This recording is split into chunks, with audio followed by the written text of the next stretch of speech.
I'm Donna. My student number is S0441052.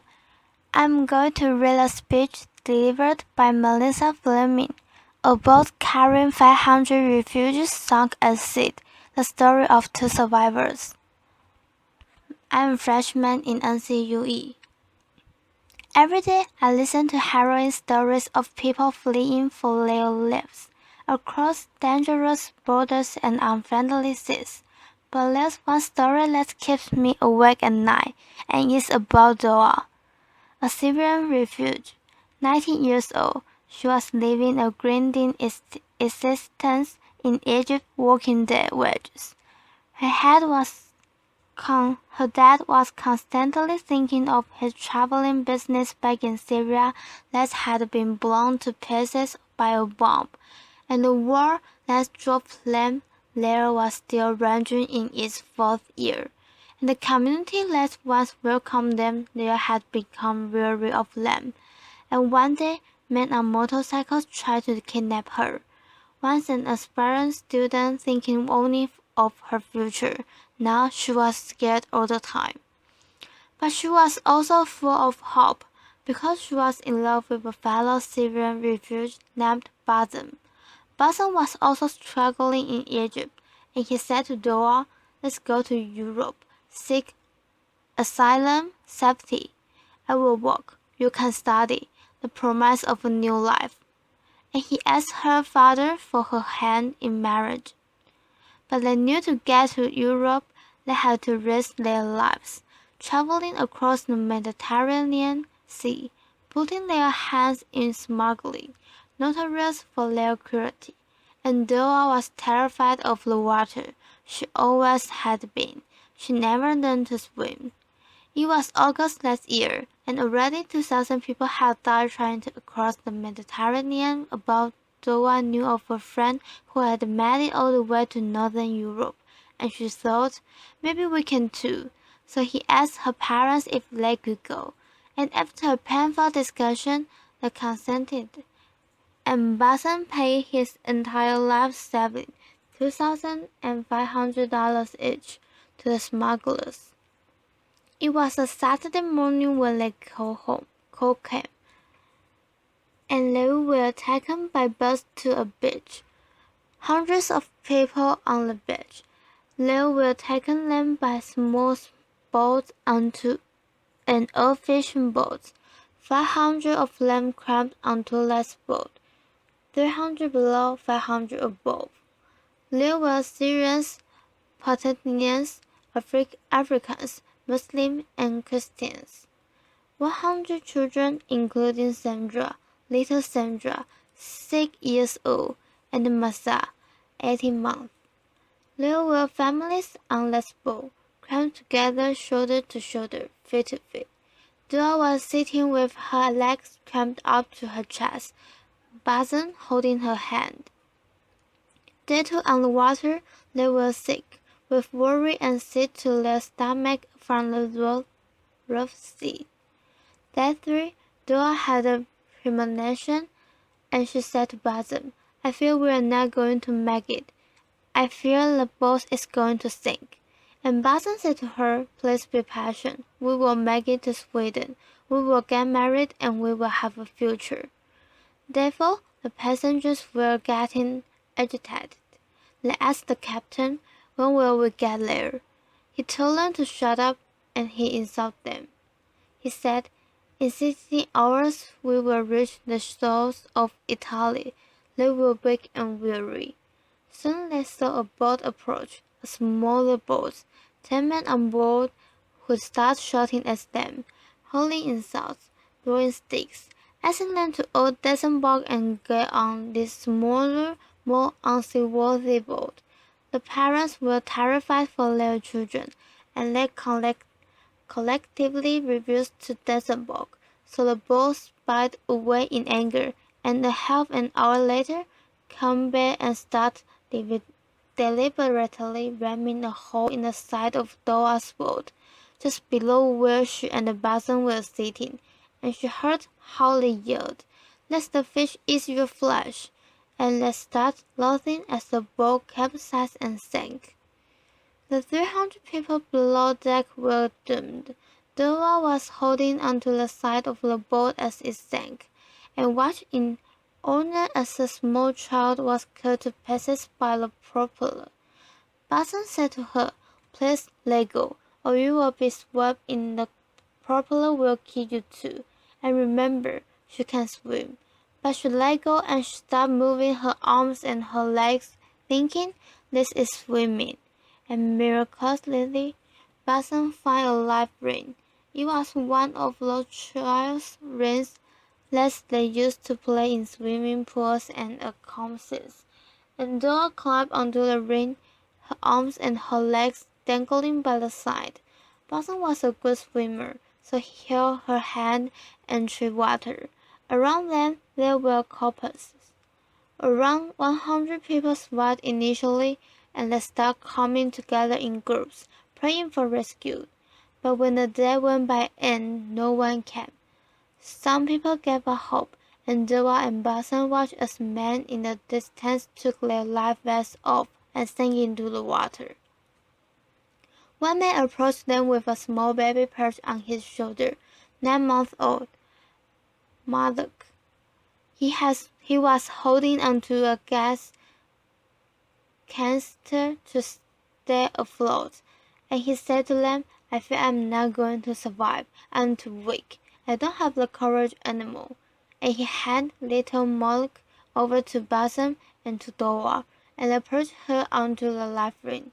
So now they were three, Dora, Boston, and little Moloch. And let me take a pause in this story right here and ask the question, why do refugees like Dora take this kind of risk? Millions of refugees are living in exile, in limbo. They are living in countries from a war that has been raging for 4 years. Even if they wanted to return, they can't.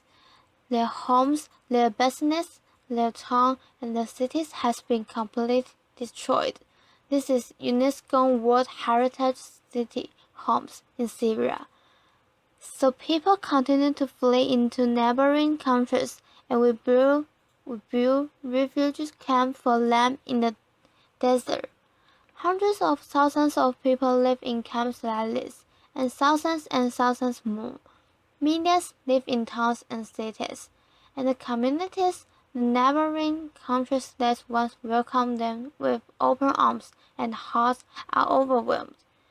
There are simply not enough schools, water systems, sanitation. Even rich European countries could never handle such an influx without massive investment.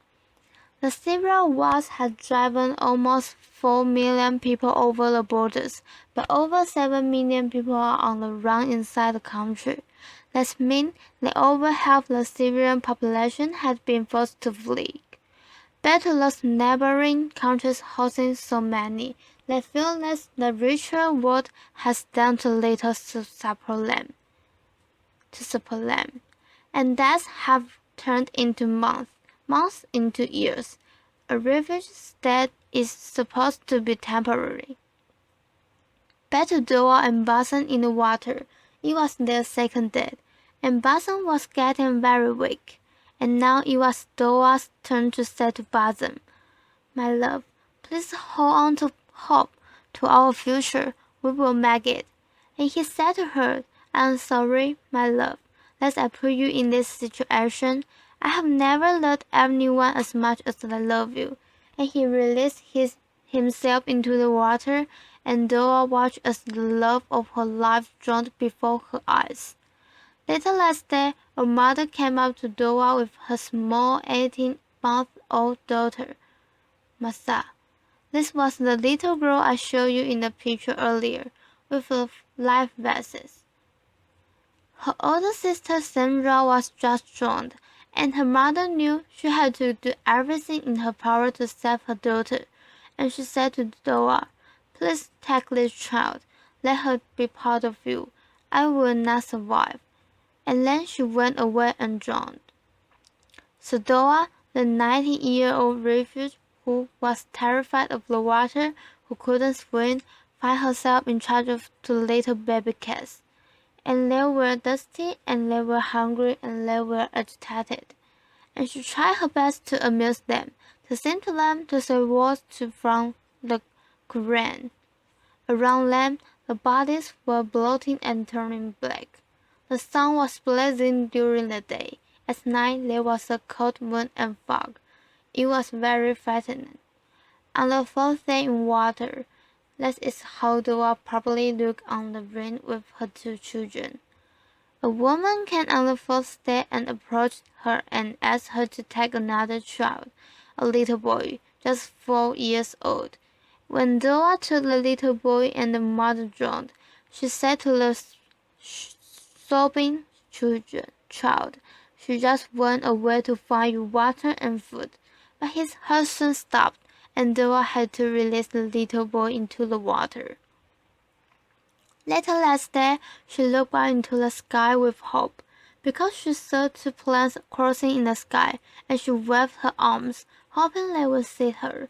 But the planes were soon gone. But that afternoon, as the sun was going down, she saw the boat, a merchant vessel, and she said, "Please God, let them rescue me." She waved her arms, and she felt like she shot for about 2 hours, and it had become dark. But finally, the searchlights found her and they extended a rope, astonished to see a woman clutching onto 2 babies. They poured them onto the boat. They got oxygen and blankets, and a Greek helicopter came to pick them up and take them to the island of Crete. But Dora looked down and asked, "What of Malek?" And they told her the little baby did not survive. She drew her last breath in the boat's clinic. But Dora was sure that as they had been put up onto the rescue boat, the little baby girl had been smiling. Only 11 people survived that wreck of the 500. There was never an international investigation into what happened. There were some media reports about mass murder at sea, a terrible tragedy, but there was only for 1 day, and then the news cycle moved on.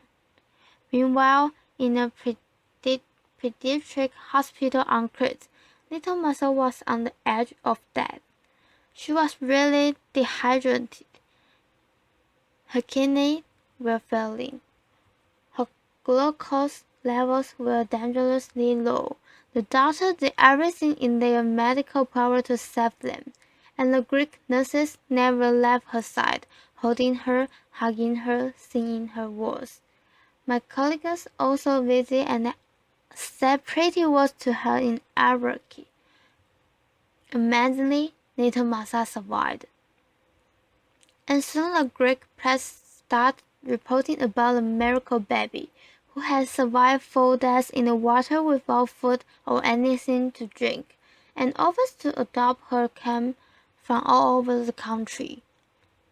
And meanwhile, Dora was in another hospital on Crete, thin, dehydrated, and Egyptian family took her into their home as soon as she was released, and soon word went around about Dora's survival, and the phone number was published on Facebook. Messages started coming in. "Dora, do you know what happened to my brother, my sister, my parents, my friends? Do you know if they survived?" One of those messages said, "I believe you saved my little niece, Masab," and it has this photo. It was from Masa's uncle, a Syrian refugee who had made it to Sweden with his family and also Masa's older sister. Soon, we hope Masa will be reunited with him in Sweden. In United Land, she's being cared for in a beautiful orphanage in Athens. And Dora? Well, word went around about her survival too, and the media wrote about this slight woman and couldn't imagine how she could survive all this time under such conditions in that sea and still save another life.